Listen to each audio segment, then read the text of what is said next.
Welcome to Youth at Home, though clearly I am not at home. Way! I'm at church, though I am socially distancing because there is nobody here. It's very quiet.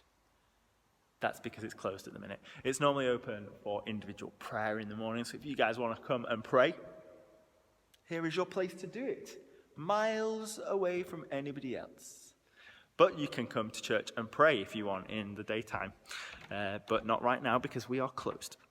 So last week we heard the end of the story of Jonah, and Sophie did an amazing job of wrapping that up for us. Thank you, Sophie. But this week we're not going to completely step away from Jonah. We're going to think about Jonah just a little bit more. And the part of the Bible that we're looking at is Matthew chapter 12. And it's a part where Jesus references the story of Jonah.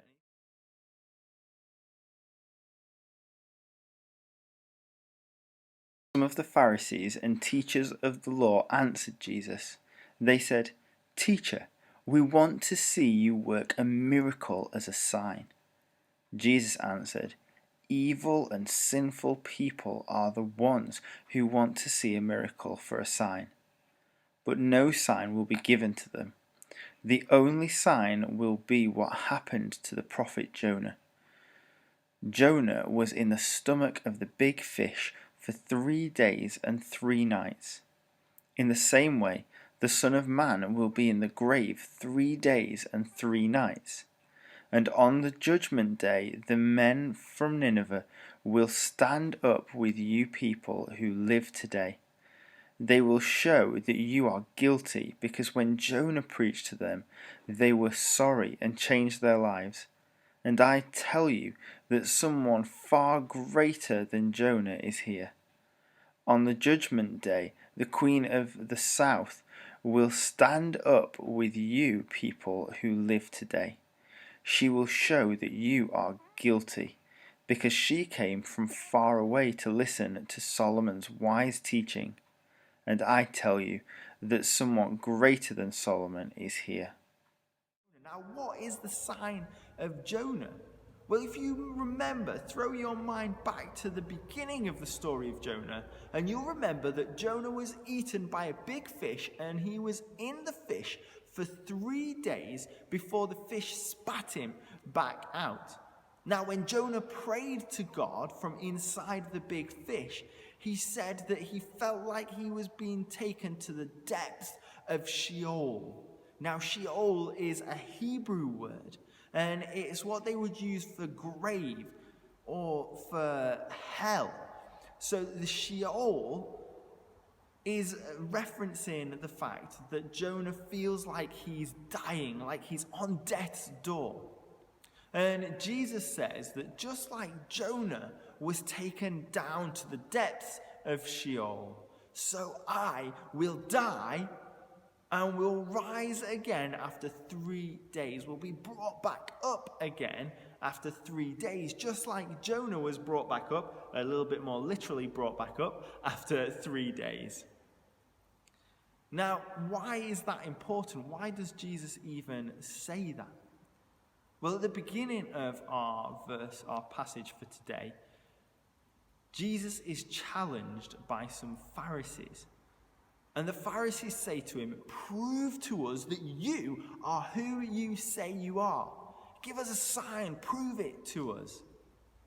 Now, this is crazy. And Jesus says, this is crazy. You have seen signs, you have had proof. And actually, right before, just a few verses before this very verse, we read how Jesus heals a blind person right in front of them. And yet still they're saying, well, if you could just prove it to us, then it'd be so much easier. Now, I can understand that Jesus will be pretty frustrated at that. He's literally just proved it to them. So Jesus gives them this prophecy, really, the sign of Jonah. And he says, just like what happened to Jonah, I'll die for 3 days and I'll come back to life again. Like Jonah was taken down and then brought back up after 3 days. But I think there's another important connection here. I think that in the Pharisees we see a little bit of Jonah, don't we? And I think that we see in the story of Jonah two different paths that can be taken. The same path as Jonah and the Pharisees, or the same path as the Ninevites. Now, the Pharisees and Jonah make a choice, and the Ninevites make a choice as well. Jonah and the Pharisees choose not to believe, choose not to trust, choose not to obey, choose not to follow God's way. But the Ninevites choose to follow. Now, Jonah and the Pharisees, they had all the proof. They had all of the signs that they could ever want or need, yet still they make the choice that they make. But the Ninevites had nothing but the word of a crazy man who's just been eaten and spat up by a whale. And yet still they choose to follow God. They choose to believe in God. Now, there is nothing wrong with asking questions. There is nothing wrong with saying to God, I just don't understand. There is nothing wrong with saying to God, why do things have to be this way? But through all of that, we need to trust. We need to hold on to God. Through all of that, we need to hold on to faith. So guys, I just want to challenge you this week. What is your choice? Because each and every day we need to make a choice for God. God gives us free will to make choices, because how much more powerful is it to choose to love somebody rather than if they force us to love them? Is that really love if they're forcing us to do it? And God gives us free will, doesn't he, to choose for him. So what is your choice today? Do you choose to trust and to believe all that God has done and is doing and will do for you right now? Or do you choose to be more like Jonah and the Sadducees? What is your choice this day? And what is your choice tomorrow? And what is your choice next week? And what is your choice next year? Each and every day, we need to choose to follow God. Because it's not easy, is it? So we have to make that choice every day.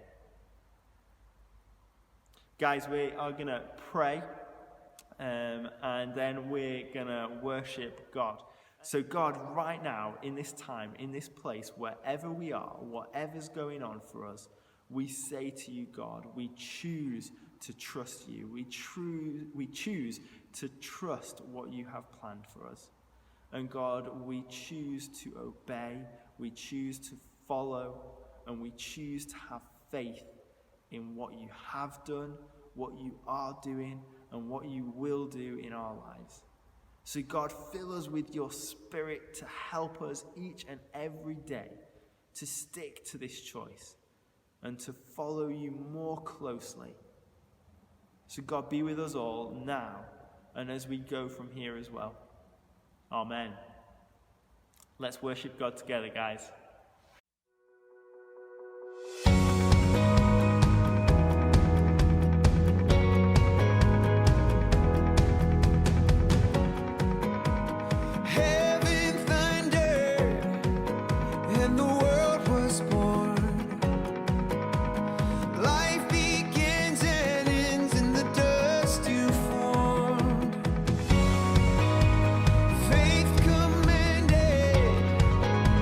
The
shall be impossible. Your kingdom reigns unstoppable. We'll shout your praise forevermore.